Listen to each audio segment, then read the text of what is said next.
ദിവ്യാത്മാക്കളും പരമാത്മാവും തമ്മിൽ നടക്കുന്ന ഈ അനന്തമായ ലോകനാടകം അത്ഭുതകരമാണ്.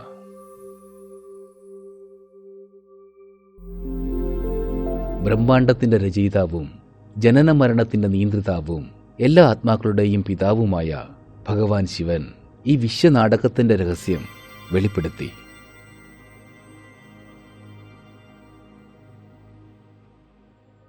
ഈ ബ്രഹ്മാണ്ടത്തിൽ അനേകം ആകാശഗംഗകളും നക്ഷത്രങ്ങളുമുണ്ടെങ്കിലും നമ്മുടെ സൗരയൂഥം അതുല്യമാണ്.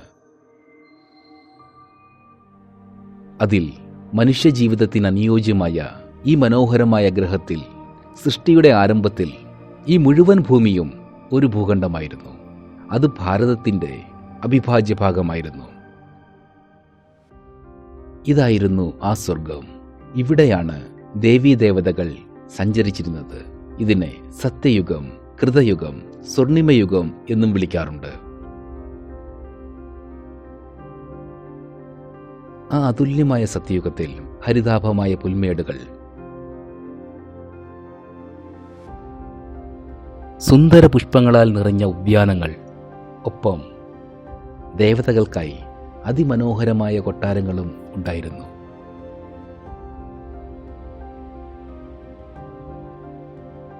യഥാ രാജ തഥാ പ്രജ.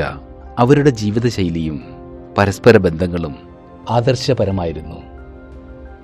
അവരുടെ കലാസാമർഥ്യത്തിൻ്റെ പ്രകാശനം, സ്വർഗത്തിലെ ആനന്ദോത്സവങ്ങൾ, പ്രകൃതിമാതാവിൻ്റെ മടിത്തട്ടിലെ ദേവീദേവതകളെ സന്തോഷിപ്പിക്കുന്ന മനോഹരമായ ജീവികൾ, മന്ത്രമുക്തമാക്കുന്ന പൂന്തോട്ടങ്ങൾ, ചന്ദ്രികയിൽ അലിയുന്ന പ്രകൃതി സൗന്ദര്യം. അർത്ഥം, ഇവിടെ പ്രാപ്യമല്ലാത്തത് എന്തുണ്ടായിരുന്നു? ഇപ്പോൾ സർവഗുണസമ്പന്ന മര്യാദാ പുരുഷോത്തമന്മാരായ ദേവീദേവതകളുടെ ഗൃഹസ്ഥാശ്രമ ജീവിത ദൃശ്യങ്ങൾ കാണാം. സ്വർഗം. നിങ്ങൾക്കിത് ഒരു മായാജാലമാണെന്ന് തോന്നുന്നുണ്ടെങ്കിൽ അത് തെറ്റാണ്. അമരദേവീദേവതകളുടെ വിനോദത്തിനായി സതോപ്രധാനമായ പ്രകൃതിയാൽ ഒരുക്കപ്പെട്ട ആനന്ദഭരിതമായ ഒരു ലോകമാണിത്. നമ്മളെല്ലാവരും ആ സ്വർഗീയ സുഖങ്ങൾ അനുഭവിച്ചവരാണ്. അവ നമ്മുടെ അന്തരാത്മാവിൽ എവിടെയോ മറിഞ്ഞു കിടക്കുന്നു. വീണ്ടും വീണ്ടും നമ്മെ അതേ ദിശയിലേക്കാണ് നയിക്കുന്നത്. അവിടേക്ക് നോക്കൂ. അവിടെ ദേവീദേവതകൾ ഭവന നിർമ്മാണത്തിനുള്ള മാതൃകകൾ തയ്യാറാക്കുകയാണ്.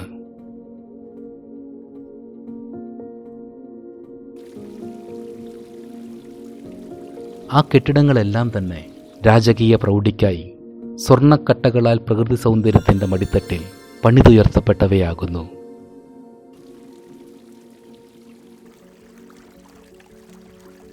രാജകൊട്ടാരങ്ങളുടെ വാതിലുകളിൽ വിദഗ്ധമായി പതിപ്പിച്ച വജ്രങ്ങൾ വെട്ടിത്തിളങ്ങുന്നത് കാണാം. യോഗങ്ങളും സഭകളും നടത്തുവാൻ കൊട്ടാരങ്ങളിൽ വിശാലമായ സമുദായ ഭവനങ്ങൾ ഉണ്ടായിരുന്നു.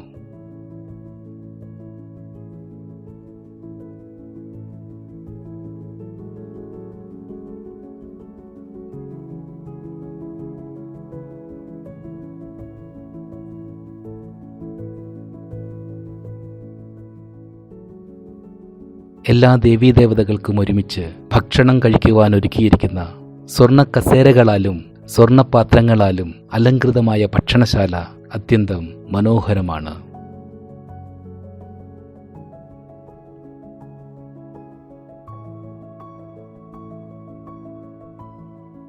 ദേവന്മാരുടെ സമ്പന്നതയുടെ സൂചകങ്ങളായ സ്വർണവും വജ്രവും നവരത്നങ്ങളും എവിടെ നോക്കിയാലും സമർത്ഥമായി കാണാമായിരുന്നു.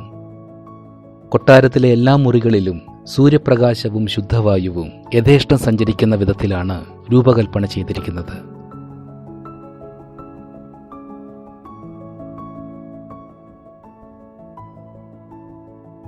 വിശാലമായ അങ്കണങ്ങളും അത്യുത്തമ സൗകര്യങ്ങളുമുള്ള സ്വർണ്ണ കൊട്ടാരങ്ങളായിരുന്നു ദേവന്മാരുടേത്.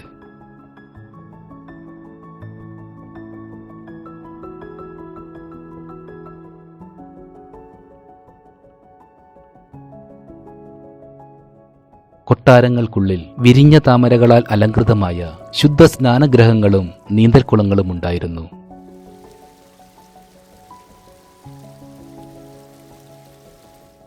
പുഷ്പക വിമാനങ്ങൾക്കായി പ്രത്യേക സംവിധാനങ്ങൾ ഒരുക്കിയിരുന്നു. അവ സ്വയം ആകാശത്തിൽ സഞ്ചരിക്കുവാൻ പര്യാപ്തമാണ്.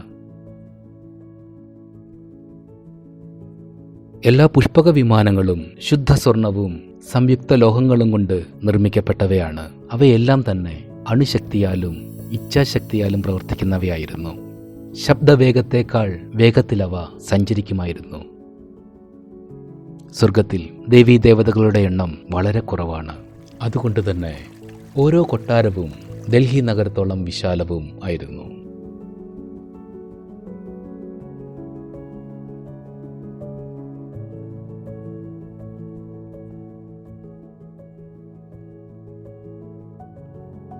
മാലിന്യമുക്ത ലോകമായിരുന്നു സത്യയുഗം. അതിനാൽ എല്ലാ കെട്ടിടങ്ങളും ശാശ്വതമായ തിളക്കമുള്ളവയായിരുന്നു.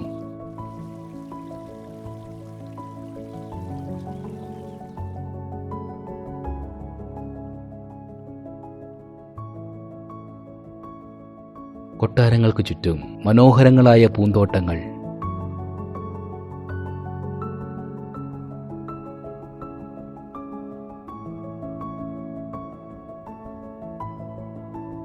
ശുദ്ധജല കുണ്ഡങ്ങൾ, ജലധാരകൾ എല്ലാം തന്നെ കാണികളിൽ അപാരമായ സന്തോഷവും ആനന്ദവും നിറയ്ക്കുന്നവയാണ്.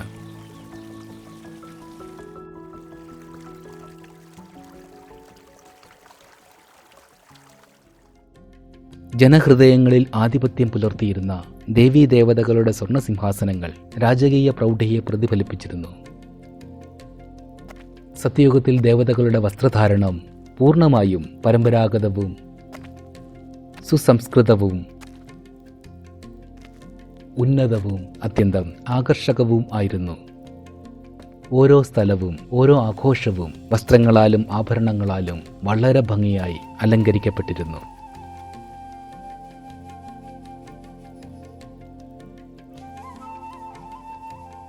ഓരോരുത്തരുടെയും ആവശ്യാനുസരണം മനോഹരങ്ങളായ വസ്ത്രങ്ങൾ അവർ അതിപ്രാവീണ്യത്തോടെ ഒരുക്കിയിരുന്നു.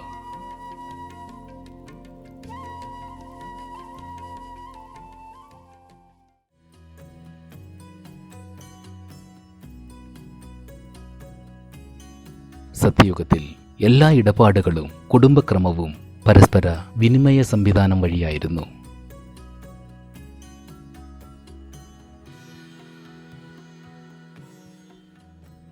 സ്വർഗത്തിലെ വഴികളെല്ലാം ഇപ്പോഴും പുതുമയുള്ള രൂപകൽപ്പനകളാൽ അലങ്കരിക്കപ്പെട്ടിരുന്നു. കണ്ണുകൾക്ക് സന്തോഷം പകരുന്ന സ്വർണ്ണാഭരണങ്ങളാൽ നിറഞ്ഞ പ്രദർശനശാലകൾ ഉത്സവ പ്രതീതി ഉളവാക്കുന്നവയായിരുന്നു.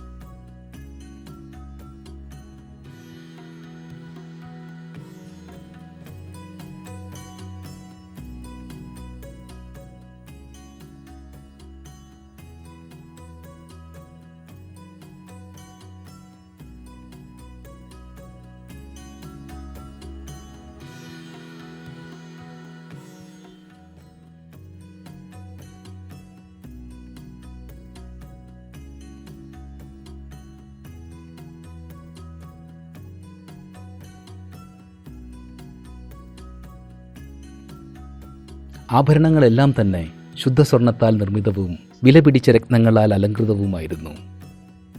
സ്വർണത്തിൽ വജ്രങ്ങൾ പതിപ്പിച്ചിട്ടുള്ള ദേവന്മാരുടെ കിരീടങ്ങൾ അവരുടെ സൗന്ദര്യം ഇരട്ടിപ്പിക്കുന്നവയായിരുന്നു. രത്നാലങ്കൃതമായ ആഭരണങ്ങൾ ധരിച്ച അവരുടെ കാന്തി ഏവരെയും മോഹിപ്പിക്കുന്നതായിരുന്നു.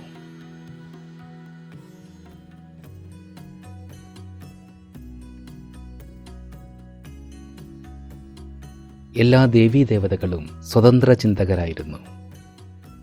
അവർ ആഭരണങ്ങൾ തിരഞ്ഞെടുക്കുന്നതിലും അവ ധരിക്കുന്നതിലും ആനന്ദം കണ്ടെത്തിയിരുന്നു.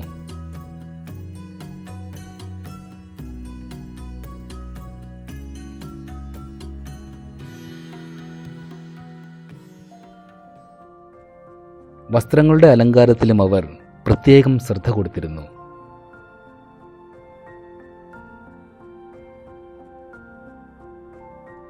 നമ്മുടെ കൽപ്പനകൾക്ക് അതീതമായ രീതിയിൽ രൂപകൽപ്പന ചെയ്തിട്ടുള്ള വർണ്ണാഭമായ വസ്ത്രങ്ങൾ മനോഹരമായ വസ്ത്രാലയങ്ങളിൽ ലഭ്യമായിരുന്നു.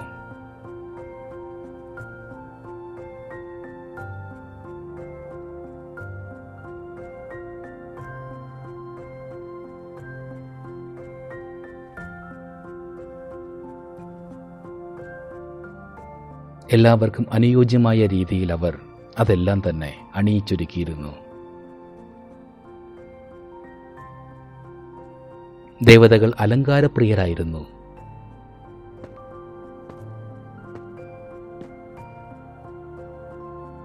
എങ്കിലും പൂർണ്ണ ആത്മാഭിമാനികളായതുകൊണ്ട് വ്യക്തികളോടോ വസ്തുക്കളോടോ വൈഭവങ്ങളോടോ അവർക്ക് ആസക്തിയുണ്ടായിരുന്നില്ല. സത്യയുഗത്തിൽ പുഷ്പക വിമാനങ്ങൾ നിർമ്മിച്ച ശില്പികൾ 100% പരിപക്വവും ശുദ്ധവുമായ ശാസ്ത്രീയ ജ്ഞാനവും ഉപയോഗിച്ച് ഒരു നിമിഷം കൊണ്ട് സൃഷ്ടികൾ നടത്തിയിരുന്നു. വ്യത്യസ്തങ്ങളായ പക്ഷികളുടെ ആകൃതിയിലുള്ള ശുദ്ധ സ്വർണത്തിൽ നിർമ്മിച്ചവയായിരുന്നു ആ വിമാനങ്ങൾ.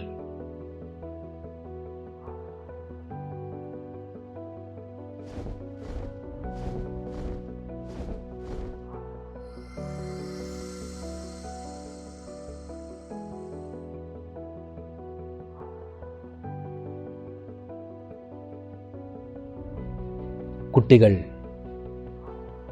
മുതിർന്നവർ, എന്തിന് സ്ത്രീകൾക്ക് പോലും മനോഹരങ്ങളായ പുഷ്പക വിമാനങ്ങൾ കാറ്റിൻ്റെ വേഗതയേക്കാൾ വേഗത്തിൽ പറത്തുവാൻ സാധിച്ചിരുന്നു.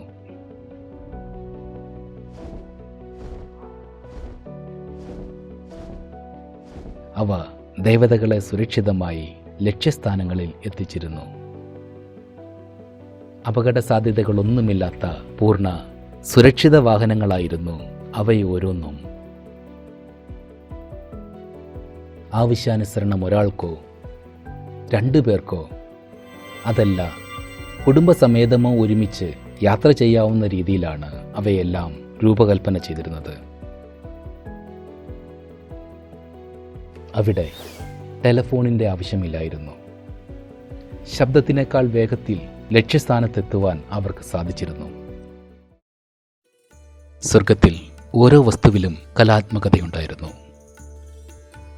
സംഗീതോപകരണങ്ങൾ അവർ അത്രയും ലയിച്ച് മധുരമായി താളലയത്തോടും മൃദുവായും വായിച്ചിരുന്നത് കൊണ്ട് സംഗീതം പ്രാണവായു പോലെ പ്രിയതരമായിരുന്നു.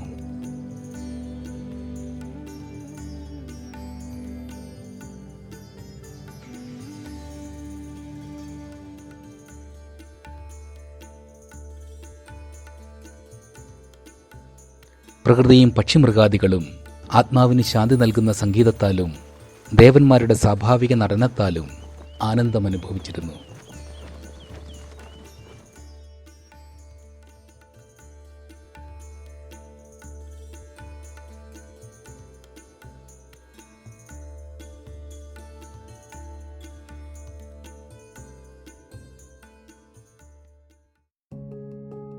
സത്യയുഗത്തിൽ ദേവീദേവതകൾക്കിടയിൽ ശാരീരിക ദൃഷ്ടിയോ വികാരങ്ങളോ ഇല്ലായിരുന്നു.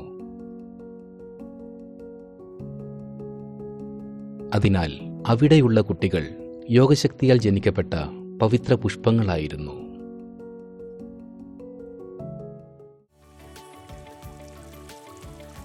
അവരെല്ലാവരും ബാല്യത്തിൽ തന്നെ ശാന്തരും സന്തുലിതരും സംസ്കാരമുള്ളവരുമായിരുന്നു.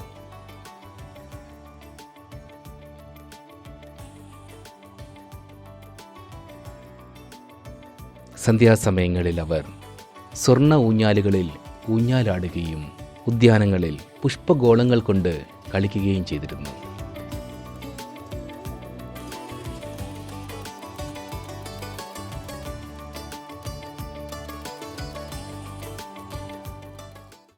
സ്വർഗത്തിലെ പക്ഷിമൃഗാദികൾ അത്യന്തം ശുദ്ധവും മനോഹരവുമായിരുന്നു.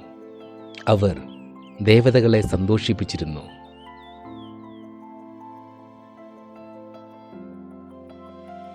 പശു, മാൻ, സിംഹം, കടുവ എന്നീ ജീവികൾക്കൊപ്പവും ആനന്ദത്തോടെ ദേവതകൾ സമയം ചിലവഴിച്ചിരുന്നു.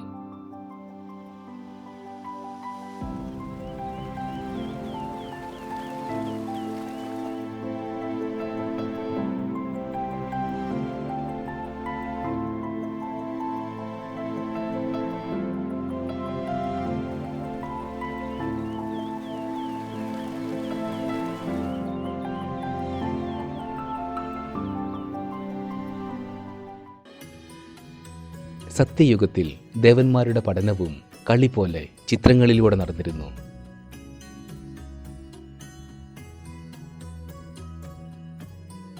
ചിത്രകല അവിടുത്തെ വളരെ പ്രധാനപ്പെട്ട വിഷയമായിരുന്നു.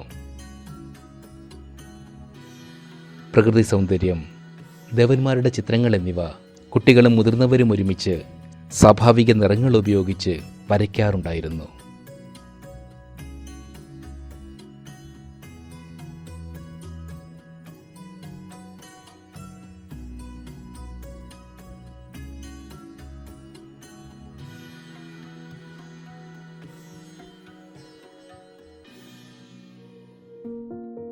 സതോപ്രധാനമായ പ്രകൃതിയുടെ മനോഹര ഉദ്യാനങ്ങൾ ഫലങ്ങൾ നിറഞ്ഞ് ദേവതകൾക്കായി കാത്തു നിൽക്കാറുണ്ടായിരുന്നു.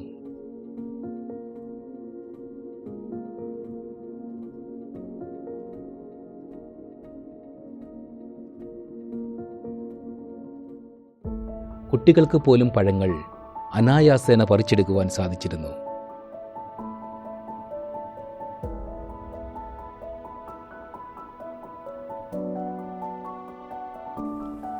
സേവകർ അത് കൊട്ടാരങ്ങളിൽ എത്തിച്ചിരുന്നു.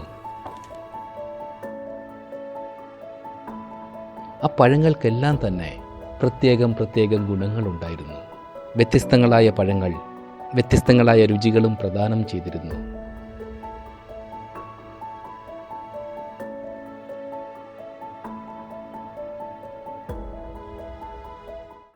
സ്വർഗത്തിലെ മുഴുവൻ ഭൂമിയും സുഗന്ധിത പുഷ്പങ്ങളാലും മനോഹരങ്ങളായ ഉപവനങ്ങളാലും അലങ്കരിക്കപ്പെട്ടിരുന്നു. അതുകൊണ്ട് തന്നെ അവയെല്ലാം തന്നെ കണ്ണുകൾക്ക് ഉത്സവമായിരുന്നു.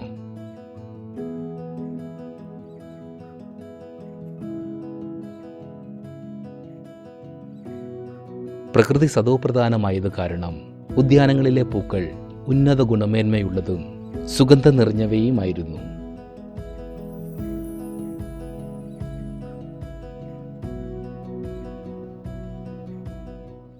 വളരെയധികം ശ്രദ്ധയോടും മികവോടും കൂടി ദേവീദേവതകൾ രൂപകൽപ്പന ചെയ്ത് പാലിക്കുന്നവയായിരുന്നു ഓരോ ഉദ്യാനങ്ങളും.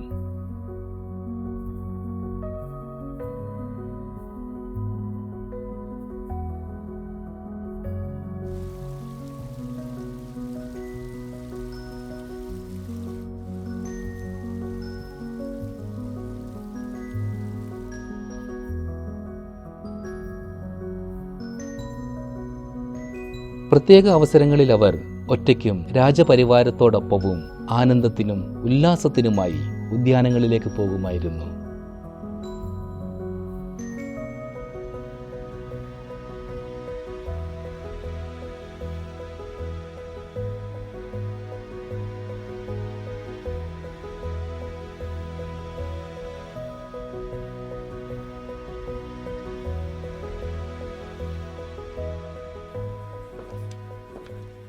ദേവതകൾ മനോഹര ദൃശ്യങ്ങളും പ്രകൃതി ഭംഗിയും ആസ്വദിച്ചുകൊണ്ട് പുഷ്പക വിമാനങ്ങളിൽ യാത്ര ചെയ്തിരുന്നു.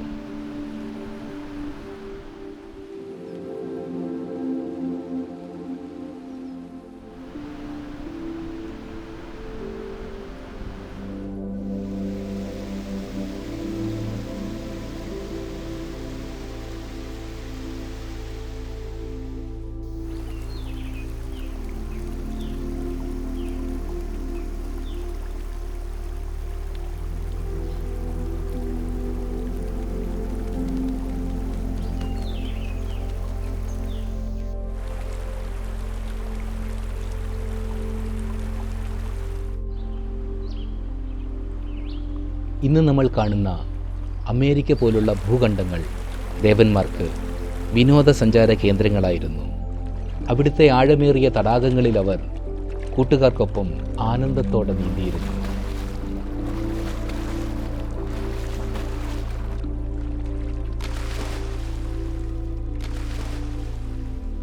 ആ മനോഹരമായ പ്രകൃതിയിൽ കളിച്ചുല്ലസിച്ച് സന്ധ്യാസമയം മടങ്ങിയെത്തിയിരുന്നു.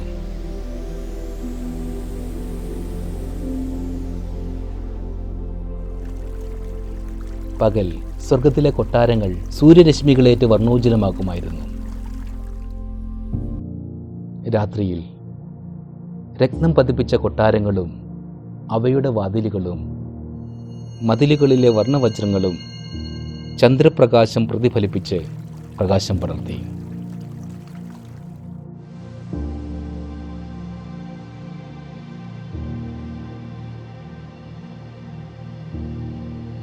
അതുകൊണ്ട് തന്നെ സത്യയുഗത്തിൽ വൈദ്യുത ദീപങ്ങളുടെ ആവശ്യം ഉണ്ടായിരുന്നില്ല.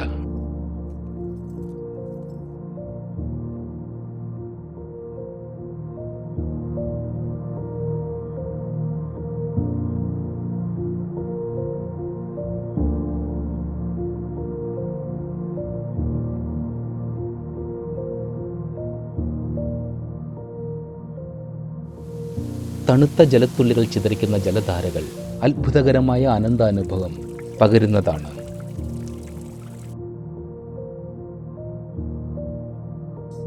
സത്യയുഗത്തിൻ്റെ അർത്ഥം തന്നെ ഇതാണ്, സ്വാഭാവിക പൂർണ്ണത.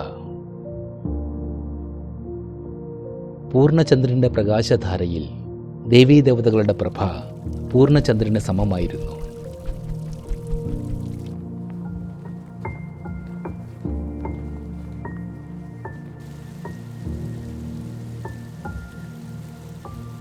ഒരു വശത്ത് ചന്ദ്രപ്രഭയിൽ തടാകത്തിൽ നീന്തി തുടിക്കുന്ന അരയന്നങ്ങൾ, കാറ്റിലിളകിയാടുന്ന മനോഹരങ്ങളായ താമരപ്പൂക്കൾ, പ്രകാശകിരണങ്ങൾ പ്രസരിപ്പിച്ച് പറന്നുയരുന്ന ചിത്രശലഭങ്ങൾ.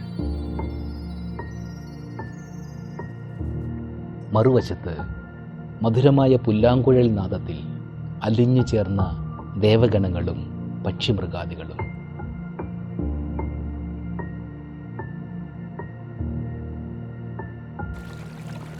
നദിയിൽ സ്വതന്ത്രമായി സുവർണവഞ്ചിയിൽ സഞ്ചരിക്കുന്ന രാജകുടുംബം. വാക്കുകൾക്കതീതമായ ആനന്ദാനുഭവം. ചന്ദ്രപ്രഭയിൽ ആകാശത്ത് തിളങ്ങുന്ന നീലമേഘങ്ങൾ.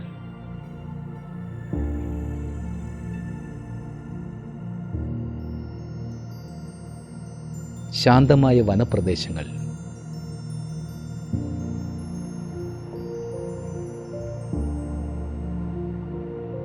ശ്വേതമാനുകളുടെ ആകർഷണം. മയിലുകളുടെ നൃത്തം. പൂക്കളിൽ നിന്നും തേൻ നുകരുന്ന മനോഹര പക്ഷികൾ.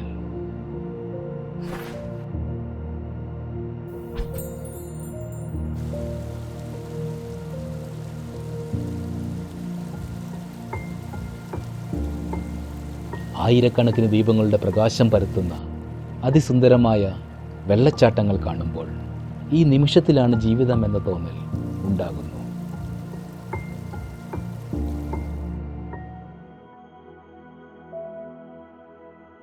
നിങ്ങൾക്കിത് വിശ്വസിക്കാനാകുമോ? ഒരിക്കൽ ദേവന്മാരെ ആനന്ദിപ്പിച്ചിരുന്ന ആ സ്വർഗം ഉടൻ തന്നെ നമ്മുടേതാകുമെന്ന്.